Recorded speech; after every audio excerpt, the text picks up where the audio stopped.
In the coming 7 weeks, I will be releasing my punch needle rug workshop course here on YouTube. Approximately 2 years ago, I made this rug and I filmed the entire process so that I could make it into a course. And now I just really want to share it with you guys here over on my YouTube channel.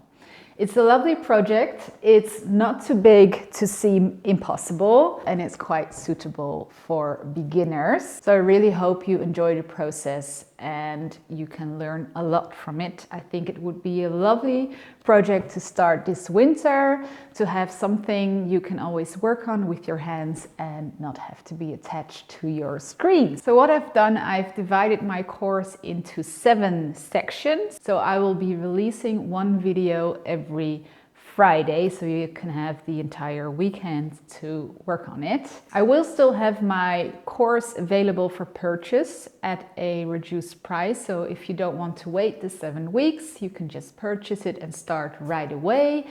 Or if you prefer to watch all this without all the commercial breaks that we have here on YouTube, that's an option too. Other than that, I will have the pattern and a supply list I made available separately in my Etsy store. So you can purchase that and then follow along here on YouTube. Of course, the pattern and the supply list are included with the course if you were to buy that. I will have these linked down below this video if you want to go ahead and buy it. So what does this course go over in these 7 videos? This is video 1. In this video, after this introduction, I will go into very much detail about all the supplies you need and why. In the next video, I will explain how to print out the pattern, because it's a large pattern and you might just have a small printer, you will have it printed at the print shop. And I will show you exactly how to do that on the computer. And I will show you how to copy it on your monk's cloth, on the cloth you will be punching on. So then I will have a crash course on punch needle for beginners. This is tailored to making this rug, so you know all you need to know to make it. Then in the next video, I will teach you how to stretch your cloth properly over the grip strip frame. This is very important, and I will give you some more detailed punch needle techniques for this rug specifically. In video 5, we'll be learning how to move your punched cloth over the grip strip frame, because you are going to punch something quite big, so you will have to move it. And when you've already punched a bit, you will have to stretch the punched part over the gripper strips. And this is something I get a lot of questions about, and I will show you how to do this exactly without damaging any of the work you've already done. In video 6, the punching is done and we're going to focus on finishing the back. I will go into whether or not to glue the back, and I will teach you how to get all these clean lines and get it looking excellent. And then finally, I will show you how to hem stitch all the edges and to make it ready for use. So before we get started with the course, I just wanted to share 2 things. So first of all, this project is not going to be done in 1 or 2 days. This is going to take a long time, perhaps the entire winter. And I think that's lovely. Then you always have a project lying around that you can get to when you have the time.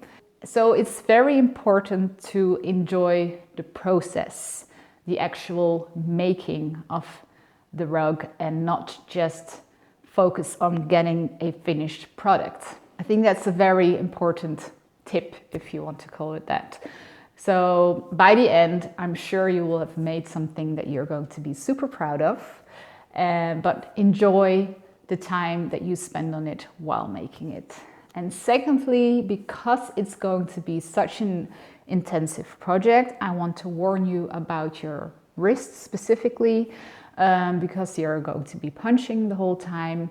And so I want you to be mindful to take enough breaks to move your wrists to make sure that you don't get a wrist injury. So I've never had that. I've punched a lot, but maybe for beginners, it's important to remind you that you have to be mindful of your posture and yeah, of the way you hold your punch needle maybe, and also that you get enough breaks, that you don't do too much at once. So now we're going to go to the first part of the course, which is the supplies. I filmed this a while ago, so it might look a little bit different, but I really hope you enjoy and have fun.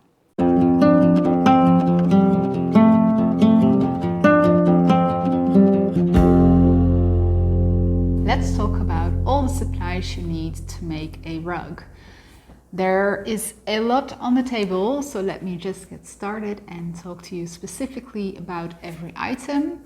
If you want to read about this, I have made a supply list, and on the supply list I also have included links where you can buy the specific products, yarns, etc. So that makes life a little bit easier for you. So let me start with monk's cloth.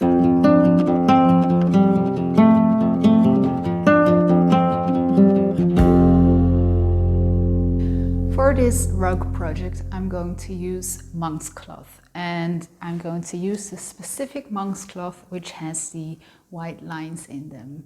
I will talk to you later about why I'm using this one and not the Panama cotton that you might be used to seeing me use. This one is better for keeping the rug straight on the gripper strip frame, but more on that later. And we want to have it at around 12 count or 24 to 26 count. And let me explain quickly to you what that means. So to find out the count of your cloth, you can measure 1 inch and then count the amount of holes in the fabric or the amount of threads in your fabric. Monk's cloth is always woven with a double thread. So these are 2 threads, and that's actually what makes it so sturdy. So when you count 1 inch, you can count 2, 4, 6, 8, 10, 12, up to 24 in 1 inch or 26, and then you have the right count. Or you can count the holes, 1, 2, 3, 4,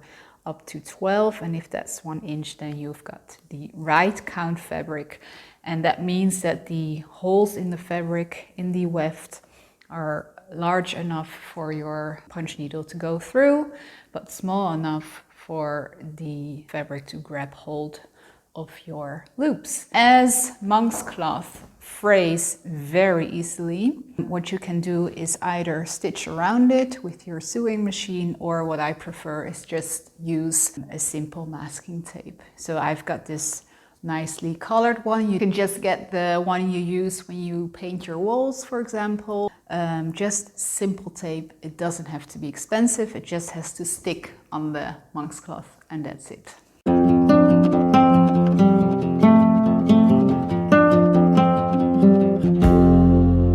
Okay, so let's talk about the punch needles. So as you may know, I really like using the laver punch needles. They are also available in my shop. And I specifically like using the ergonomic needles, so the ones that have a larger handle and lay very comfortably in your hand.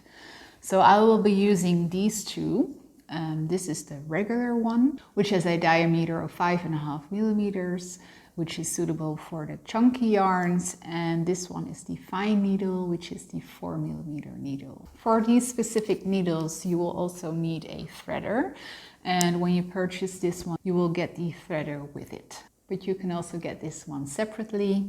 This is also from Laver Needles in a bright color, so you can always find it in between all of your threads, and it's very sturdy and easy to use with these needles. If you prefer the Oxford needles, you can of course also use these. So then you would be needing the regular needle and the fine needle. For these specific needles, you don't need a threader. There's just a channel alongside the needle, and you can easily push in your yarn. Very easy to use, very, very good quality. So if you prefer that one, that's fine too, of course.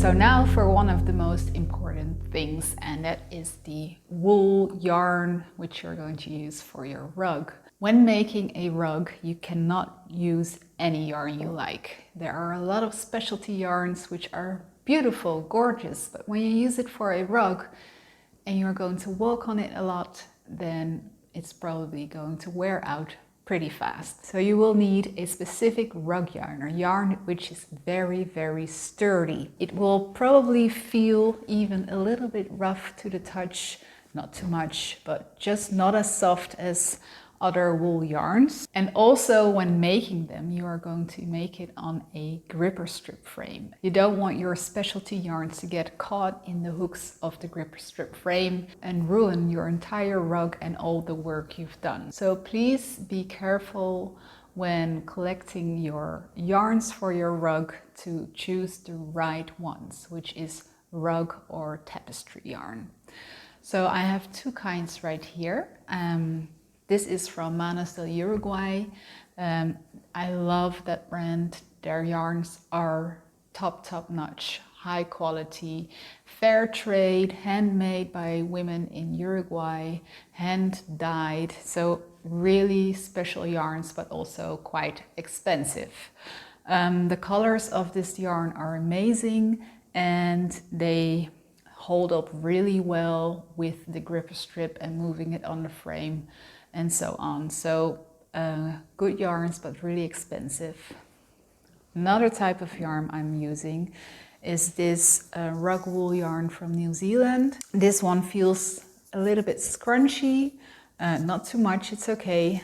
They come in gorgeous colors, also really bright colors. I've collected a little bit of a muted tone here, but you do you. If you like super bright colors, you can also get them where I got these. So check out the supply list to see where I got these from. This yarn I've used the fine punch needle for. As you can see, the thread is a little bit lower in weight than the one from Manos del Uruguay. I kind of like it because when punching, and punching a lot, your wrist can get a little bit tired from all the movement of punching, and with chunky yarns you just have to push a little bit harder than with some finer yarns, and that's why I like using this one. Of course, when using finer yarns you have to maybe make a little bit more stitches, so that is maybe something you have to consider.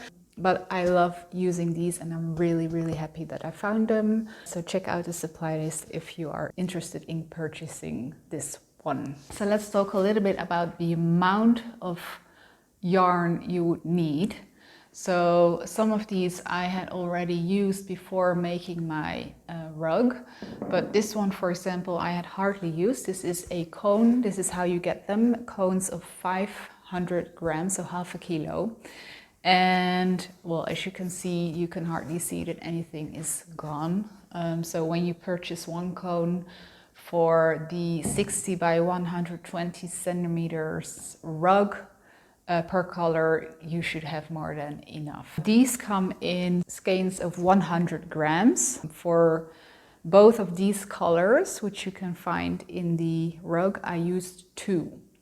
So 200 grams, and I will show you later on the rug the patch I made and how large it is and how much 100 grams takes up. So this is a skein of the cardell wool I just showed you from Manos del Uruguay. It always comes with this super cute label which states where it is made and by who, and as you can see, it's part of the World Fair Trade Organization. And this particular wool is cardell wool, 100%. And here you can see how much is in one skein. So 100 grams is 3.5 Oz. And the stitch gauge if you're interested. So here I have a patch that I made from the rug. It's already finished here, so we're in the future. So this patch was made up of one skein. So one skein of the 100 grams. I had a little bit left, so almost one skein. So here you can see the size. So if I take my hand and another hand, So it's made up of almost 3 hands, as you can see. So this, and a little bit. So about 2.5 hands for one of these skeins. I hope that helps determine how much you would need. I have to warn you because it all depends on the size stitches you make, the length of the loop you make, so which setting your punch needle is on, how close together you make the stitches, how chunky your yarn is. So it's always difficult to predict how much you would need. I tend to not punch too narrow together, so my loops have a little bit of wiggling room. I like the look of that, but some might make it much tighter, and then you would need much more yarn. So please take that in consideration when purchasing yarn. It also depends on how you punch.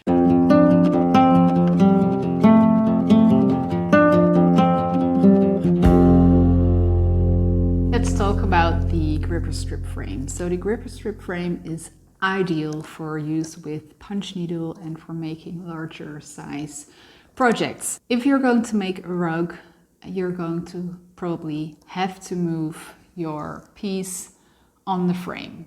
So you will have to put punched areas, the loops, on top of these gripper strips. So you want to do that as less as possible. And for that, I recommend getting a frame as large as possible.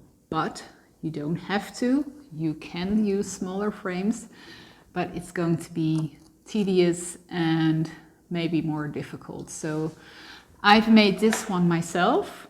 I think it's 50 by 50 centimeters, something like that.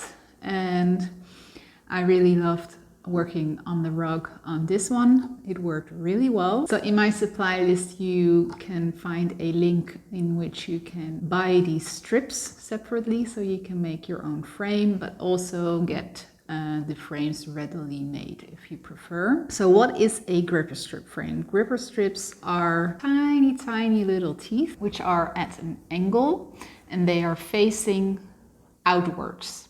So when you put your cloth on it like that, it will grab the grips and it works really well. It works like Velcro. Your monk's cloth will be on there really taut, and that's really what you want when you're punching a large size rug. You have to be careful because these strips, especially by themselves, are really sharp. So I have some scratches on my hand from moving around the monk's cloth. So be careful you don't hurt yourself, and especially be careful around children with this frame, especially in the corners. Like I can do this, that's fine, because altogether they are not that sharp, but especially separately they are just little nails. So what you can do is buy a readily made frame. You can sometimes also purchase a cover for it. So when you put your monk's cloth on, then you can put on the cover around it and you can safely punch without any problems. So I've made this one myself and it's really quite large. So what I like to do is use a tea towel and just put it over it on the side I'm leaning on, and that way I'm protected. But when you put on the monk's cloth and you have to stretch it out, you have to be quite careful. So I've got about 3 tea towels right here. And these are very handy to use, especially when you have to move your piece on the frame. And I will show you why later in this workshop. I really use these a lot. So I recommend using, well, I've got tea towels. You can use any kind of cloth or towel or something that is sturdy and won't get caught in the gripper strip frame, of course.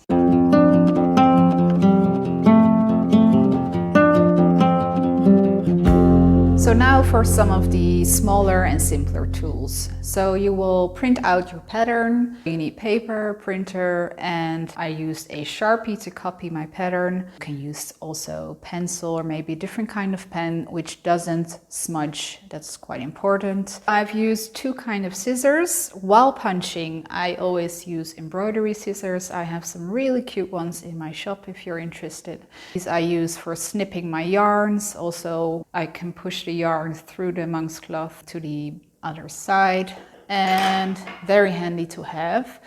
Then you also need to cut your monk's cloth, and for that I'm using a very, very cheap, simple textile scissors. So yeah, don't worry too much about this. So I'm going to stitch the back, and for that I'm going to use this very simple cotton string. I'm using this ivory colored one because it's basically the same color as the monk's cloth, and that way you won't really see it, and I like it that way, but you can use other colors if you like.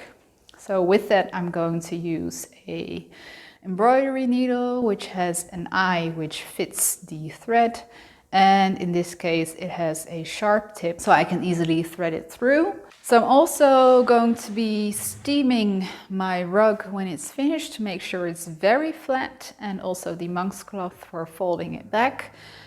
For that I'm just going to use my iron, and I'm going to line out a straight line. So of course you're not going to need a level, but for lining out quite a big length, this was something I had on hand. So you can also make a little mold from cardboard, or just a ruler which has quite a length, because you're going to have to make long lines, and this one is what I had on hand.